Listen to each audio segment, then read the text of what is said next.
Et si la Bible vous décrivait depuis toujours, sans jamais mentionner votre nom? À travers ces pages, l'Écriture brosse des portraits d'identité humaine si vifs et intemporels que vous ne pouvez pas vous empêcher de vous y reconnaître. Ce ne sont pas de simples métaphores ou des fioritures poétiques, ce sont des instantanés divins de ce que vous êtes destiné à être. La beauté est que la Bible n'a pas besoin de vous nommer individuellement. Au lieu de cela, elle dit la vérité sur vous à travers des images et des rôles qui traversent les siècles, les cultures et les générations. Pensez-y. Dans un monde où l'identité est souvent confuse ou réduite à des étiquettes, des carrières et des réalisations, la Bible offre quelque chose de bien plus profond. Elle ne demande pas « Que faites-vous » ou « Qu'avez-vous gagné ?» Elle demande « Qui êtes-vous aux yeux de celui qui vous a créé ?» Et la réponse vient en métaphores riches de sens. Brebis, lumière, sel, temple, rameau, chef-d'œuvre, citoyen, ambassadeur, prêtre royal. Chacun est plus qu'un titre. Chacun est un appel, un rappel de votre but et de votre valeur. Pourquoi est-ce important ? Parce que nous vivons dans une culture où l'identité semble fragile.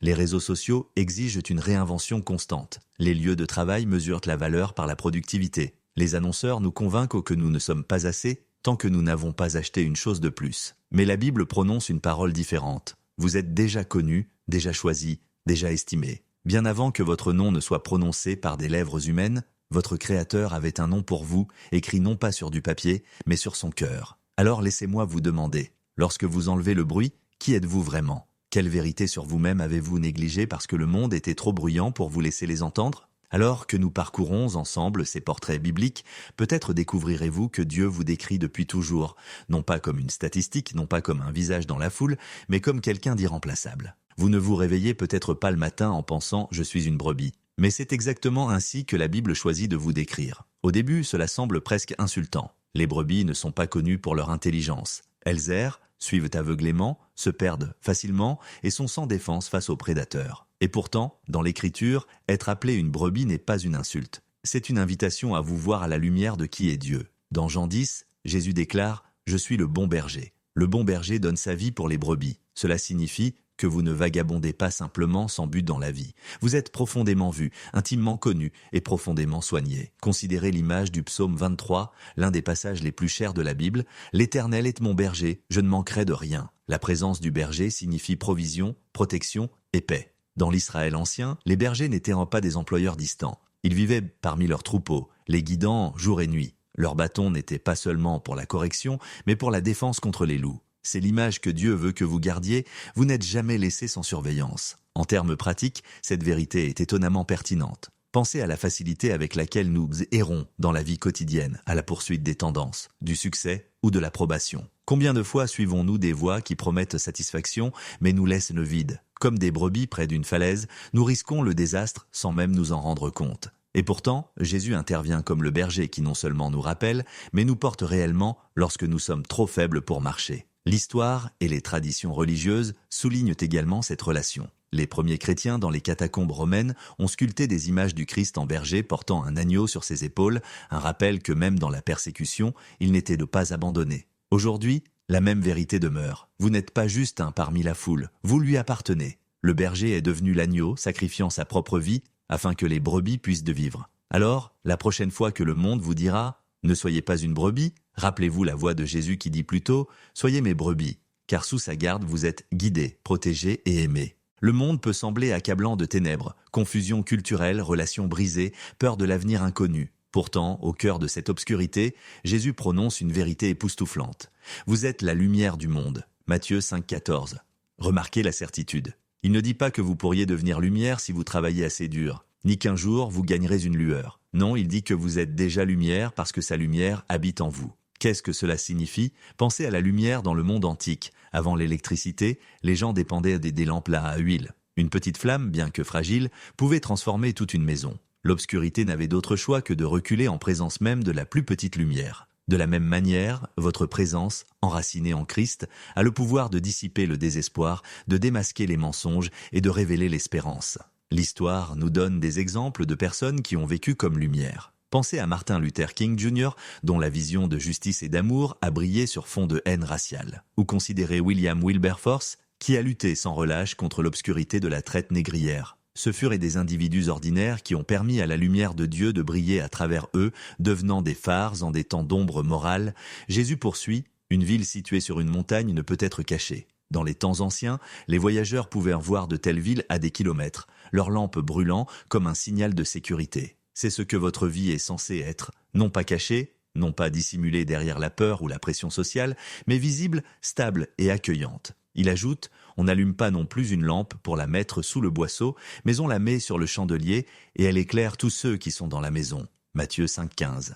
Votre lumière n'a jamais été destinée au secret, mais à un but, aider les autres à trouver leur chemin. Et voici le cœur de tout cela. Votre lumière n'est pas pour vos applaudissements, mais pour la gloire de Dieu. Chaque acte de gentillesse, chaque mot d'encouragement, chaque instant d'intégrité devient un rayon pointant vers le haut. La question n'est pas si vous brillez, mais où vous brillez et ce que vous révélez. Alors, quand la vie vous tente de vous fondre dans l'ombre, souvenez-vous de ceci. Vous avez été créé pour vous démarquer. Brillez dans votre famille, votre lieu de travail, vos amitiés, votre quartier. Brillez non pas pour être remarqué, mais pour que les autres le remarquent.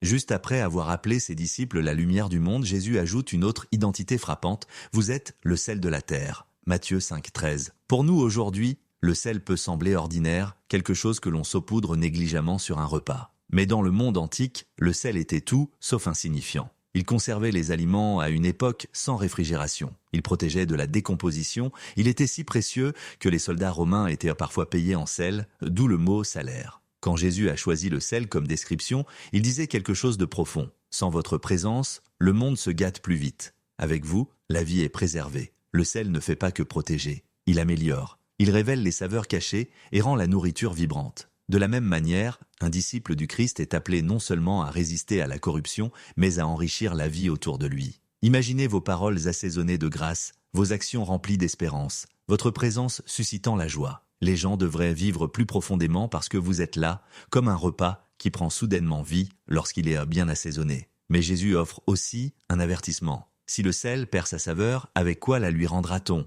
Il ne sert plus à rien. Un christianisme fade est possible.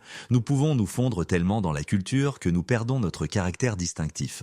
Tout comme le sel insipide ne sert à rien, une foi qui ne préserve plus ou n'améliore plus a perdu son pouvoir. Repensez à l'histoire. Lorsque les chrétiens se sont tenus avec audace, qu'ils protègent les faibles, réforment les sociétés ou plaident pour la justice, ils ont agi comme du sel, ralentissant la décadence morale et éveillant une faim pour ce qui est bon. Et dans la vie quotidienne, il en va de même. Un parent enseignant l'intégrité, un ami offrant le pardon, un collègue refusant la malhonnêteté, chacun devient un acte de préservation petit mais puissant. Alors, qu'est-ce que cela signifie pour vous ? Cela signifie que vous n'avez jamais été destiné à rester scellé dans un bocal inutilisé. Vous êtes destiné à être répandu, saupoudré dans les conversations, les relations, les lieux de travail et les communautés. Partout où Dieu vous place, vous êtes là pour arrêter la décadence et éveiller le monde à sa bonté. Restez salé, non pas dans l'amertume, mais dans le courage, la joie et la foi. Parce que le monde a désespérément besoin de votre saveur. Agiriez-vous différemment si vous réalisiez que votre corps même est un espace sacré ? L'Écriture l'affirme. Dans 1 Corinthiens 6, 19, 20,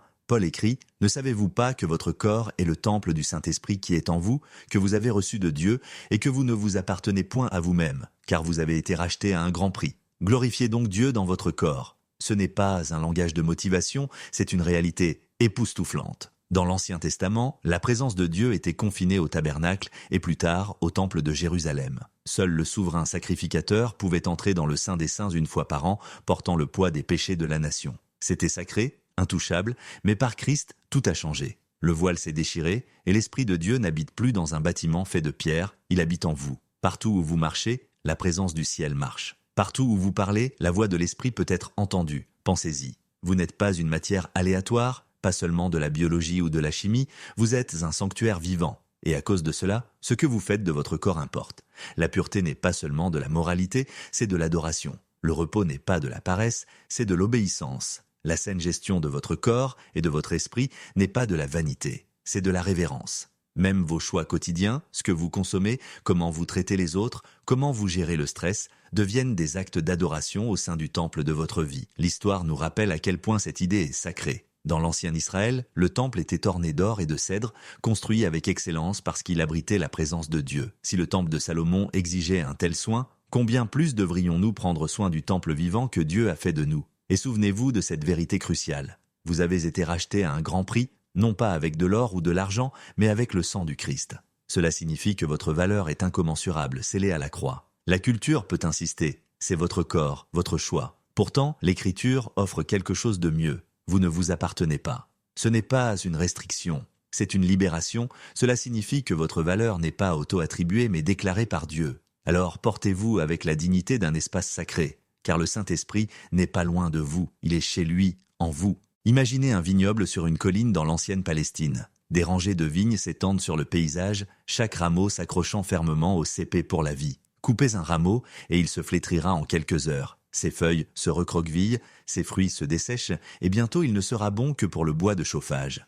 Jésus utilise cette image simple mais puissante pour vous décrire « Je suis le cep, vous êtes les sarments. Celui qui demeure en moi et en qui je demeure porte beaucoup de fruits, car sans moi vous ne pouvez rien faire. » Jean 15, 5. Cette affirmation est radicale. Nous vivons dans un monde qui célèbre l'indépendance, le succès autoconstruit et la réalisation personnelle. Pourtant, Jésus insiste sur le fait que le vrai fruit, une transformation durable, un impact éternel, ne vient que de la connexion à lui. Vous pouvez bâtir une carrière, accumuler des richesses ou même faire de bonnes actions. Mais en dehors de lui, cela ne produit aucun fruit spirituel durable. La vraie vie ne coule que du cépé. Alors, que signifie demeurer en lui ? C'est plus qu'assister à un service dominical ou jeter un coup d'œil à un verset une fois par jour. Demeurer, c'est habiter. C'est marcher avec lui instant après instant, écouter son esprit, permettre à sa parole de façonner vos décisions, vos habitudes, vos réactions. Tout comme un rameau ne s'efforce pas de produire des raisins, vous ne forcez pas le fruit par un simple effort. Le fruit de l'esprit, amour, joie, paix, patience, bonté, bienveillance, fidélité,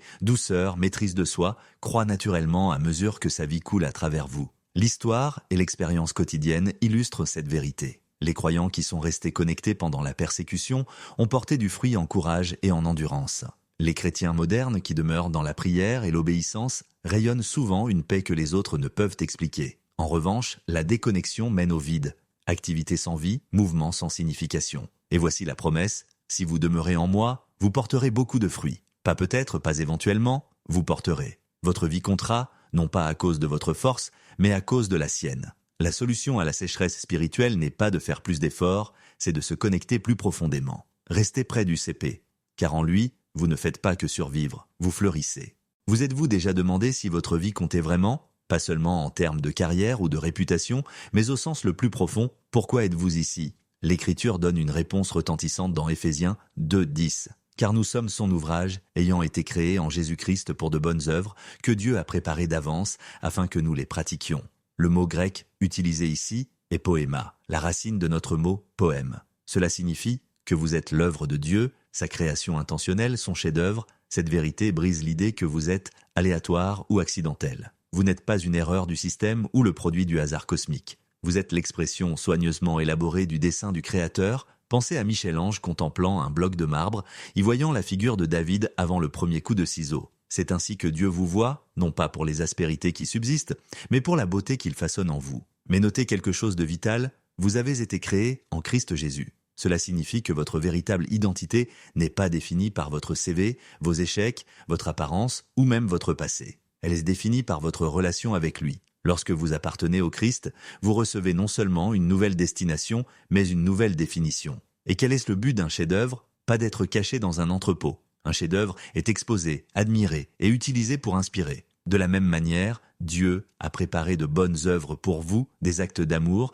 des moments de courage, des opportunités de servir qui sont liés de manière unique à votre vie. Certains peuvent sembler petits, tenir la main de quelqu'un dans le deuil, dire la vérité quand il est plus facile de rester silencieux, élever des enfants dans la foi ou créer de l'art qui pointe vers l'espérance. Pourtant, chaque acte fait partie du poème continu de Dieu, inversé dans la plus grande histoire de la rédemption. Le monde peut essayer de vous étiqueter comme brisé, moyen ou insignifiant. Mais l'Écriture vous a déjà nommé chef-d'œuvre, non remplaçable, non jetable, mais fabriqué à la main. Alors, au lieu d'attendre la permission de compter, entrez dans le but pour lequel vous avez été créé. Votre Créateur a déjà signé son nom sur votre âme.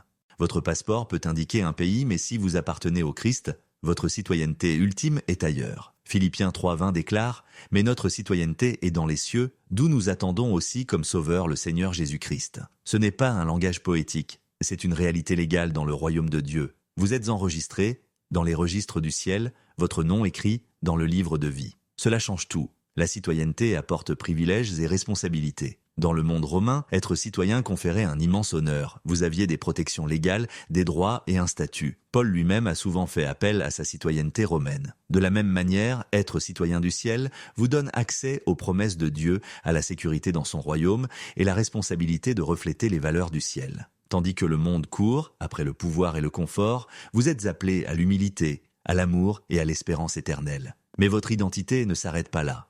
2 Corinthiens 5,20 nous dit « Nous sommes donc des ambassadeurs pour Christ, comme si Dieu exhortait par nous. Un ambassadeur ne parle pas en son propre nom. Il représente l'autorité et la mission de celui qui l'a envoyé. C'est votre appel. Chaque conversation, chaque choix, chaque relation est une occasion de refléter le cœur de votre roi. Même vos faiblesses et vos luttes deviennent une partie du message, que la réconciliation avec Dieu est possible par Christ. Et encore plus, 1 Pierre 2,9 proclame « Vous, au contraire, vous êtes une race élue, un sacerdoce royal, une nation sainte, un peuple acquis par Dieu, royal parce que vous appartenez au roi des rois, prêtre parce que vous portez maintenant le privilège d'approcher Dieu directement et d'intercéder pour les autres. » Dans l'ancien Israël, les prêtres étaient mis à part pour combler le fossé entre Dieu et les hommes. Par Christ, cet appel repose maintenant sur vous. Vous apportez la présence de Dieu dans les espaces quotidiens, votre lieu de travail, votre famille, vos amitiés, transformant les moments ordinaires en moments sacrés. Mettez tout cela ensemble. Vous n'êtes pas ordinaire, vous êtes citoyen du ciel, ambassadeur du Christ et partie d'un sacerdoce royal. Ce ne sont pas des titres dont il faut se vanter, mais des appels à vivre. Votre vie est destinée à être un témoignage visible qui pointe les autres vers la bonté de Dieu. Alors laissez-moi vous demander, laquelle de ces images vous parle le plus profondément ? Ressentez-vous le réconfort d'être une brebis, la mission d'être lumière, la dignité d'être un temple, la beauté d'être un chef-d'œuvre ou la responsabilité d'être l'ambassadeur du ciel? Chacune est vraie pour vous, chacune est la manière de Dieu de vous rappeler, vous êtes connu, choisi et envoyé.